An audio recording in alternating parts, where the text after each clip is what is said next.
मैंने भाई के तालाब में शार्क छोड़ दी। पीछा किए जाने से मछलियां पागलों की तरह तैरीं और उनका मांस बेहतर हो गया। इस तरीके से मैंने उसके बेकार तालाब को इलाके का सबसे बेहतरीन फिशिंग स्पॉट बना दिया, जिससे अब सालाना लाखों की कमाई होती है। कारोबार बढ़ते ही मेरे चचेरे भाई और उनकी पत्नी ने मुझे निकालने की कोशिश की। पेमेंट के दिन उसकी पत्नी ने मुझे लिफाफा थमाया। मैंने 8,000 रुपये देखे और बिना कहे जेब में रख लिए। फिर मैंने उपनगर में एक खाली पानी का गड्ढा किराए पर ले लिया। मैंने किनारे से बड़े मछली व्यापारी को फोन कर कहा, मुझे सबसे खतरनाक ठंडी गहराई वाली मछली चाहिए जो अमीरों की फिशिंग रॉड तोड़ सके। ये सुनते ही दूसरी तरफ सन्नाटा छा गया। कुछ सेकंड बाद बिग टॉम ने गहरी सांस ली। भाई, इससे बेहतर समय पर तुम कॉल कर ही नहीं सकते थे। क्या तुम किस्मत में विश्वास करते हो? ये तो जैसे भगवान खुद तुम्हारे मुंह में खाना डाल रहे हों। बिग टॉम हंसा, फिर मुझे बताया कि क्या चल रहा है। सीमा के पास एक अर्ध जंगली ठंडे पानी की मछली पालन केंद्र था जो 10 साल से भी ज्यादा समय से चल रहा था। मालिक की नकदी खत्म हो गई और वह भाग गया। वह पंपों का बिजली बिल भी नहीं भर पाया। अब केंद्र दिवालिया होकर जबरन ट्रांसफर हो रहा था, इसलिए वे जल्दबाजी में आखिरी 3 तालाब खाली कर पैसे जुटा रहे थे। वे तालाब उस समय पहाड़ में खुदवाए गए थे। वे 12 या 13 मीटर गहरे थे और 7-8 साल से साफ नहीं किए गए थे। नीचे की मछलियों को अपने हाल पर छोड़ दिया गया था। किसी को नहीं पता था कि कितनी मछलियां अभी भी जिंदा हैं। किसी ने उन्हें पकड़ने की कोशिश नहीं की। हाँ, पानी बहुत गहरा है, जाल वहां तक पहुंच ही नहीं सकते। लिक्विडेशन टीम के पास इतना धैर्य नहीं है कि वे सारा पानी निकालें, इसलिए उन्होंने एक ही फिक्स रेट रखी है, 15 लाख। 15 लाख। जैसे ही मैंने वह रकम सुनी, चाहे बिग टॉम कुछ भी कहे, मैंने उस विचार को छोड़ दिया। लेकिन मुझे बिल्कुल उम्मीद नहीं थी कि उसके अगले शब्द फिर से मेरी उम्मीद जगा देंगे। भाई, मुझे पता है कि हेनरी ने तुम्हारे साथ बहुत बुरा किया। पैसों की चिंता मत कर, मेरी बात सुनो भाई। उस वक्त जब मेरी दर्जनों ट्रकों की खेप साउथ सिटी में फंस गई थी, अगर तुम बारिश में भीगते हुए मेरे लिए भाग दौड़ न करते तो मैं सब कुछ खो देता और शायद बिल्डिंग से कूद जाता। ठीक है टॉम, जब तक मछलियां पानी में जा सकती हैं, 3 दिनों के भीतर मैं साउथ सिटी के हर बड़े बॉस को तुम्हारे लिए पैसे लेकर लाइन में खड़ा कर दूंगा। अगले दिन मैं सबसे पहले साउथ सिटी कमर्शियल बैंक गया। बिग टॉम ने उसी सुबह मुझे 1 लाख युआन की स्टार्टअप राशि ट्रांसफर कर दी थी।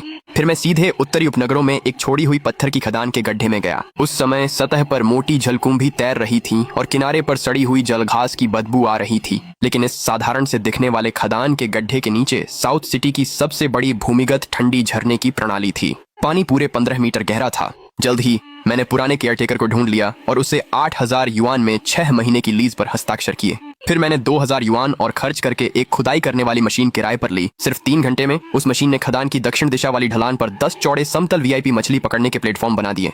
इसके तुरंत बाद मैं शहर के लेबर मार्केट गया, 2 हाई पावर फिल्टर पंप किराए पर लिए और सैकड़ों पाउंड समुद्री नमक तथा विशेष तल उपचार रसायन ले आया। मैंने इन्हें अपनी खास अनुपात में पूरे तालाब में फैला दिया, जिससे सड़ी हुई कीचड़ की बदबू दब गई और ठंडे झरने के जीवित पानी की सूक्ष्म परिसंचरण प्रणाली फिर से सक्रिय हो गई। तीसरे दिन जब सुबह की धूप पड़ी तो वह छोड़ा हुआ खदान का गड्ढा पूरी तरह बदल चुका था। गहरे ठंडे झरने का पानी अब एक गहरे हरे रंग में बदल गया था, जो लगभग डरावना सा महसूस हो रहा था। जब सब कुछ तैयार हो गया तो मैंने बिग टॉम को फोन किया। टॉम, मैंने गड्ढे को पूरी तरह बंद कर दिया है, आकर उत्तर दिशा की खदान देखो। 1 घंटे से भी कम समय में खदान के बाहर धूल उड़ने लगी। बिग टॉम सबसे पहले एक काले लैंड रोवर में पहुंचा। वह चट्टान के किनारे तक गया, सामने गहरे हरे रंग के गड्ढे को देखा और कुछ अजीब कहा। भाई, गड्ढा तो वाकई मजबूत है और पानी भी बेहतरीन ठंडे झरने का है, लेकिन क्या तुम्हें सच में लगता है कि सिर्फ पानी की गहराई से वे सारे करोड़पति हेनरी से दूर हो जाएंगे? वे बड़े लोग रोज शाही खाना खाते हैं, ऐसा क्या है जो उन्होंने नहीं देखा? टॉम, अमीर लोगों के पास मछलियों की कमी नहीं है, उन्हें रोमांच की कमी है। हेनरी का उथाला तालाब ज्यादा से ज्यादा एक हाई एंड लेजर क्लब है। हम जो बना रहे हैं वह एक ऐसा मछली पकड़ने का स्थान है जिससे लोग लत लगा बैठेंगे। टॉम, क्या हेनरी को अपने 50 पाउंड के काले कार्प को दिखावा बनाना पसंद नहीं है? जब हम बाद में मछलियां छोड़ेंगे तो हर एक बड़ी मछली को टैग किया जाएगा। नियम बहुत आसान है, 50 से 100 पाउंड की मछलियों को पीले टैग मिलेंगे। अगर कोई एक पकड़ लेता है तो हम उसे वहीं पर 10,000 में खरीद लेंगे। 100 से 150 पाउंड की मछलियों को बड़े लाल टैग मिलेंगे और उनकी खरीद फिरौती 50,000 होगी। इस तरह का सीधा जबरदस्त इनाम माहौल को तुरंत गर्म कर देगा और साउथ सिटी के हर कट्टर मछुआरे को मुफ्त प्रचार की तरह यहाँ खींच लाएगा। लेकिन भाई, साउथ सिटी के असली बड़े लोगों का क्या? टॉम, उन्हें इन सब चीजों से कोई फर्क नहीं पड़ता। उन्हें चाहिए बस पूरी तरह का रोमांच। कोई नहीं जानता कि वहां नीचे किस स्तर का राक्षस छिपा है। लेकिन जब हम बाद में उनका वजन करेंगे तो 100 पाउंड से ऊपर की हर मछली को यह बैंगनी काला टैग मिलेगा। जो भी 15 मीटर गहरे ठंडे झरने से अकेले ऐसे दैत्य को पकड़ लेगा, मैं प्रवेश द्वार पर एक विशाल पत्थर लगाऊंगा और south city dragon slayer board बनाऊंगा। उसका नाम हमेशा के लिए उस पर खुदा रहेगा। साथ ही उसे जीवन भर के लिए मुफ्त प्रवेश मिलेगा और वह जितनी चाहे उतनी बड़ी मछलियां तालाब में पकड़ सकता है। भाई तो फिर चलो करते हैं। सभी लोग ध्यान दें, पानी के ट्रकों को सीधे खदान के किनारे तक ले जाओ। उतारने के लिए तैयार हो जाओ। कुछ ही देर में 3 भारी भरकम रेफ्रिजरेटेड पानी के ट्रक धीरे धीरे खदान के किनारे आकर रुक गए। फिर हमने 1 मीटर चौड़ी भारी कैनवास की फिसल पट्टी निकाली, जिसका एक सिरा सील किए गए गेट से जुड़ा था और दूसरा सिरा 12 मीटर गहराई तक खदान में डूबा हुआ था। फिसल पट्टी के बीच में एक एक्रेलिक देखने की खिड़की और एक इलेक्ट्रॉनिक स्केल सेंसर लगा हुआ था। फिर गेट खुल गया। एक कान फोड़ू गर्जना के साथ कीचड़ भरा हाई प्रेशर पानी एक काली छाया को फिसल पट्टी के रास्ते खींचता हुआ जबरदस्त वेग से खदान की ओर ले गया। बीच में लगा धातु का ब्लॉकिंग वाल्व तुरंत बंद हो गया, जिससे वह छाया कुछ पल के लिए एक्रेलिक देखने की खिड़की के सामने जोर से फंस गई। इलेक्ट्रॉनिक स्केल सेंसर लाल रंग में चमक उठा। स्केल का वजन 85 किलोग्राम यानी लगभग 170 पाउंड से थोड़ा ज्यादा। कीचड़ भरे पानी के पार मैं यह भी नहीं देख सका कि वह किस प्रजाति का था। मैंने तुरंत कंट्रोल पैनल पर लाल बटन दबा दिया। एक तेज यांत्रिक क्लिक के साथ फिसल पट्टी के बाहर लगा ऑटोमेटिक टैगर सक्रिय हुआ और दाग दिया। एक लाल टैग पानी के आर पार होकर गया और उसकी मोटी पीठ की पंख में बिल्कुल सटीकता से ढंस गया। वॉल्व खुल गया और विशाल मछली गहरे गड्ढे में जा गिरी। फिर वॉल्व बार बार ऊपर नीचे होता रहा, जबकि मशीन के आदेश पर अलग अलग स्तर के टैग लगातार दागे जाते रहे। अचानक पूरी पारदर्शी फिसल पट्टी एक डरावनी ताकत के नीचे कांप उठी। अगले ही पल एक विशाल काली छाया बुलडोजर की तरह बीच के स्लॉट में आकर टकरा गई। फिर एक गहरी आवाज सुनाई दी। वजन 142 किलोग्राम यानी लगभग 300 पाउंड। मैंने ठंडी सांस भरी और मुख्य कंसोल पर बैंगनी कंफर्म बटन पर जोर से हथेली मार दी। अधिकतम दबाव छोड़ने की भारी न्यूमैटिक आवाज के साथ सम्मान का प्रतीक बैंगनी काला टैग उस विशाल मछली की पीठ में मैकेनिकल गन द्वारा ठोक दिया गया।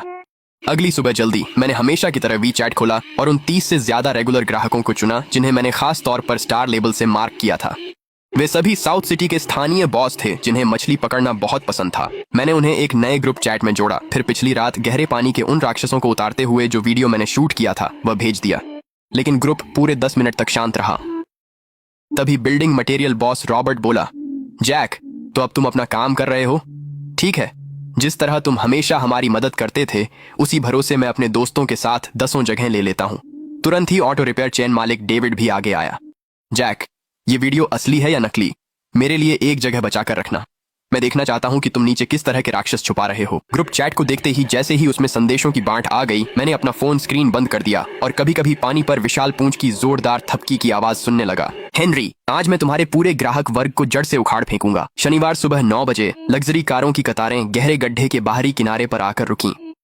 स्थानीय मालिक लोग लाखों की मछली पकड़ने की किट लेकर आए और ऊबड़ खाबड़ जमीन पर लड़खड़ाते हुए चल रहे थे। जब उन्होंने इस सुनसान जगह पर स्थित छोड़ी गई खदान को देखा तो वे सभी हैरान रह गए। जैक, ये गंदा नाला है क्या? क्या हम वीकेंड पर यहाँ मच्छर कटवाने आए हैं? डेविड, हालात कठिन हैं, पर यहाँ पानी 15 मीटर गहरा और झरने का ठंडा पानी है। आज पानी के नीचे खिंचाव बहुत जबरदस्त है। ठीक है जैक, तुम पर भरोसा करते हैं। चलो चलें। बॉस लोग अपना सामान लेने चले गए, लेकिन किसी ने भी यह उम्मीद नहीं की थी कि समय बीतते बीतते पूरा 1 घंटा निकल जाएगा। 10 कस्टम विशाल मछली पकड़ने की छड़ें किनारे पर शांत पड़ी थीं और पानी पर तैरते बड़े फ्लोट्स बिल्कुल भी नहीं हिले। यहाँ तक कि छोटे मछलियों के चारे से छेड़छाड़ करने का भी कोई हल्का सा संकेत नहीं था। बॉस लोगों का धैर्य जवाब देने लगा और खदान के किनारे किनारे चिड़चिड़ापन फैलने लगा। जैक, क्या तुम हमारे साथ मजाक कर रहे हो? इस पानी में मछलियां कहाँ हैं? हेनरी की जगह भले ही उथली है, लेकिन वहां कम से कम आधे घंटे में एक मछली तो फंस ही जाती है। यहाँ ये कैसा बेकार चारा है? इसमें और कुएं में पत्थर फेंकने में क्या फर्क है? बिल्कुल सही जैक, 10,000 युआन की टिकट कोई बड़ी बात नहीं है, लेकिन हमें इतनी गर्मी में पहाड़ों में बुलाकर बस धूप में बैठने के लिए? क्या तुम मजाक कर रहे हो? मैं उनके पीछे खड़ा था। मेरी पीठ पहले ही ठंडे पसीने से भीग चुकी थी। आखिर चल क्या रहा था? Full strength black water attractant से तो कोई प्रतिक्रिया आनी ही चाहिए थी। क्या 15 मीटर गहराई और 12 डिग्री की ठंडी झरने की वजह से अट्रैक्टेंट का फैलाव बहुत धीमा हो गया था? क्या ठंडे पानी से वे मछलियां शांत थीं? अगर आज कुछ नहीं मिला तो मेरी जगह बर्बाद हो जाएगी। तभी डेविड और बर्दाश्त नहीं कर सका। मैं जा रहा हूँ, ये बहुत बोरिंग है। मैं सामान समेट कर नहाने डाउनटाउन जा रहा हूँ। जैक, किसी और की ट्रिप खराब होने से पहले ये गड्ढा जल्द भर दो। लेकिन ठीक उसी पल जैसे ही उसका हाथ रॉड के हैंडल पर गया ताकि लाइन समेट सके, वह विशाल फ्लोट जो 1 घंटे से पानी पर बिल्कुल शांत पड़ा था, अचानक बिना किसी चेतावनी के जोर से डूब गया। डेविड एक पल के लिए ठिठक गया। उसे लगा कि शायद कोई छोटी मछली लाइन से टकरा गई है। अगले ही पल पूरा फ्लोट इतनी तेजी से नीचे गया और सतह से गायब हो गया कि नंगी आंखों से देख पाना लगभग नामुमकिन था।